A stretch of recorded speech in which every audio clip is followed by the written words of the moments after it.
नमस्कार, स्वागत है आपका हमारे चैनल द न्यूज पर। मैं हूं आपके साथ शेरिन। कर्नाटका में अभी कांग्रेस की सरकार को बने हुए 2 महीनों का समय भी नहीं हुआ है और इसी बीच अब कर्नाटका में भी हिमाचल प्रदेश की तरह मंडराने लगा है आर्थिक संकट। दरअसल आपके लिए बता दें कि कर्नाटक के वित्त विभाग की तरफ से एक चिट्ठी यानी कि एक पत्र लेटर आया है सोशल मीडिया पर सामने, जिस पर वित्त विभाग की तरफ से कहा गया है कि KRCT और BMCT सहित RCT को सूचित किया जाता है कि वे मजदूरी और ईंधन व्यय के लिए भुगतान के लिए अतिरिक्त अनुदान प्रदान नहीं कर सकते हैं। यानी कि एक तरफ कांग्रेस की सरकार की तरफ से लगातार फ्री बीज को लेकर किए जा रहे हैं बड़े वादे, तो वहीं दूसरी तरफ जमीनी स्तर पर देखा जाए तो सरकार के पास पैसे नहीं है और इसीलिए शायद ये बड़ी बात जो है वो वित्त विभाग की तरफ से की गई है कि वो परिवहन निगम को पैसे नहीं दे सकता है, ना ही तो सैलरी के लिए और ना ही तो ईंधन के लिए पैसे दिए जाएंगे,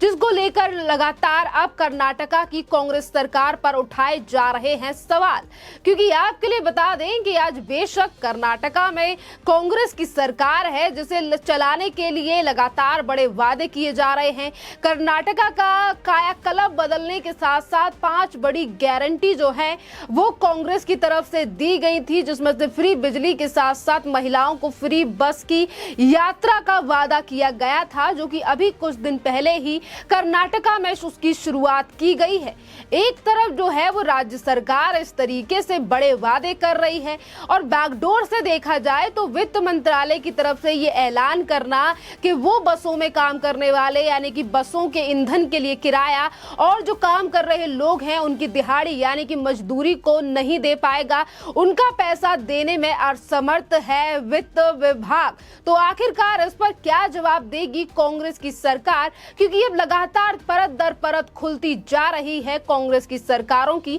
जिन कांग्रेस की सरकारों को लेकर कांग्रेस जो है वो 2024 के चुनावों को लड़ने की कर रही है तैयारी। क्योंकि राहुल गांधी अभी अमेरिका में पहुंचकर ये कह रहे थे कि आने वाले विधानसभा चुनाव में बीजेपी नहीं जीतेगी और कांग्रेस ने जिस तरीके से अपने बलबूते पर को अभी जो हाल ही में चुनाव हुए हैं, चाहे फिर वो हिमाचल प्रदेश हो या फिर वो कर्नाटका हो, इसी तरीके से अन्य राज्यों में भी सरकार बनाएगी। पर इस तरीके से जो आर्थिक संकट आज कांग्रेस के राज्य में छाया हुआ है, क्या इसकी वजह से राहुल गांधी को 2024 में मिलेगा जनता का समर्थन या फिर आने वाले विधानसभा चुनाव में और जो अलग राज्यों की जनता देख रही है, क्या वो जनता कांग्रेस के फ्री के वादों पर भरोसा करेगी? क्योंकि फ्री बीज के नाम पर कांग्रेस ने सरकार तो हिमाचल प्रदेश से लेकर कर्नाटक में बनाई, पर आज इन्हीं गारंटियों को पूरा करने के लिए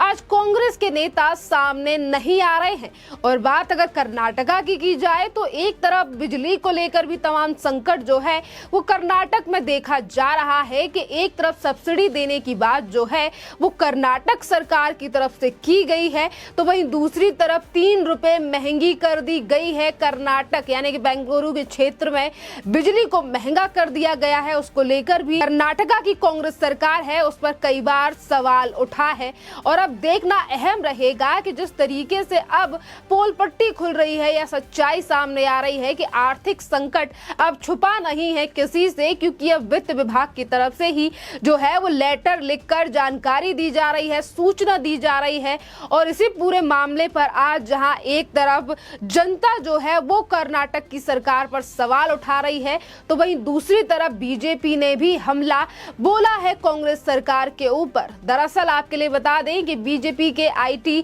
हेड अमित मालविया ने भी ट्विटर पर इसी पत्र को शेयर करते हुए कांग्रेस के ऊपर निशाना साधा है और कहा है क्या प्रदेश सरकार अब अपनी जेब से मुफ्त यात्रा का बस खर्चा उठाएगी? जी हाँ, ये सवाल जो है ये लाजमी है। जिस तरीके से सवाल उठाया गया है बीजेपी नेता अमित मालविया की तरफ से, वित्त विभाग ये कह रहा है कि हम जो है वो पैसा और मजदूरी यानी कि ईंधन के लिए पैसा और मजदूरी के लिए पैसा देने में असमर्थ हैं तो इसका पैसा आखिरकार कहां से आएगा। तो वहीं दूसरी तरफ सवाल ये भी उठता है कि आज अगर पैसा नहीं है वित्त मंत्रालय के पास और वो बसों को इस तरीके से परिवहन मंत्रालय को लेकर इस तरीके से सूचित कर रहा है, तो पहले ही राज्य सरकार को वित्त विभाग से जो है वो सलाह मशवरा करना चाहिए था अपनी इन फ्री की गारंटियों को लागू करने से पहले, क्योंकि अगर इसी तरीके से हालात रहे कर्नाटक में तो शायद आने वाले दिनों में, यानी कि महीने तो हम नहीं कह सकते क्योंकि महीने तो अभी सरकार को ही बने हुए नहीं हुए हैं, और वहीं अगर कुछ दिन ऐसा ही हालात रहे तो शायद जो बस में बस कर्मचारी हैं या ड्राइवर है या इसके साथ कंडक्टर है वो लोग अब कर्नाटक की सरकार के खिलाफ हड़ताल पर निकल सकते हैं, जिस तरीके से जो तमाम चीजें हम सोशल मीडिया के माध्यम से देख रहे हैं। आपके लिए बता दें कि जहां एक तरफ अमित मालविया ने ये सवाल पूछा है कांग्रेस से कि आखिरकार अब इसका पैसा कौन देगा, क्या राज्य सरकार जो है वो अपनी जेब से इन फ्री बसों को लेकर फ्री बसों की यात्रा का पैसा देगी, तो वहीं दूसरी तरफ अमित मालविया ने बड़ा प्रहार करते हुए कांग्रेस के ऊपर ये भी कहा है रेवड़ी राजनीति ने कर्नाटक को लहूलुहान कर दिया है। जी हाँ, ये बड़ा हमला बोला गया है अमित मालविया की तरफ से, और साथ ही उन्होंने कहा कर्नाटक सरकार के वित्त विभाग ने KSRTC कर्नाटक राज्य सड़क परिवहन निगम और BNCT बेंगलुरु महानगर वाहन निगम सहित RCT सड़क परिवहन निगम को सूचित किया है कि वह वेतन और ईंधन व्यय के लिए भुगतान करने के लिए अतिरिक्त अनुदान प्रदान नहीं कर सकता। जिस तरीके से उन्होंने लेटर को ट्रांसलेट करके भी सवाल किया है और जो पत्र की जानकारी है वो अपने ट्विटर पर दी गई है, तो इसी के साथ उन्होंने ये भी कहा है, अमित मालविया ने कहा क्या कांग्रेस मुफ्त बस यात्रा के वादे को पूरा करने के लिए अपनी जेब से भुगतान करेगी। आपके लिए बता दें कि जहां एक तरफ जनता और कांग्रेस की तरफ से कांग्रेस सरकार से ये सवाल पूछा गया है, अब इस पर सबकी नजर टिकी हुई है कि भारतीय जनता पार्टी की तरफ से ये जो निशाना साधा गया है और सवाल पूछा गया है राज्य की कर्नाटका सरकार पर, इस पर क्या जवाब देंगे कर्नाटक के मुख्यमंत्री, जो आए दिन जनता से ये कह रहे हैं कि कांग्रेस के द्वारा किए गए चुनाव से पहले के जो फ्रीबीज के दावे थे या गारंटी थी उन गारंटीज पे काम किया जाएगा। पर आपके लिए बता दें कि जो सवाल उठाए जा रहे हैं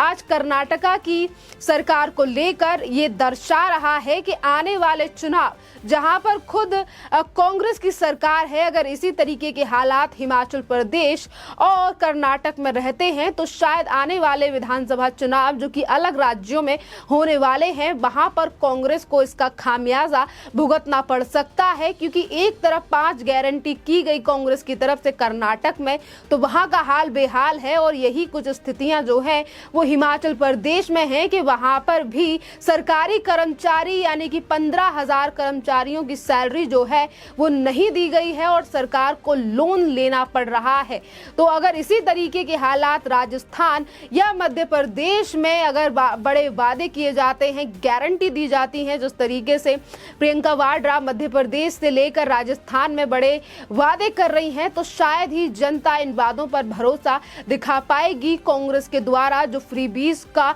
लॉलीपॉप दिखाया जा रहा है जनता को, क्योंकि एक तरफ फ्रीबीज को लेकर तमाम बड़े वादे हैं तो वहीं दूसरी तरफ जमीनी हकीकत ये है कि सरकार के पास धन नहीं है, बस वादे ही करके जनता को गुमराह किया जा रहा है। खैर, इस पूरे मामले पर आपकी जो भी राय हो आप हमें कमेंट करके जरूर बताइए। धन्यवाद।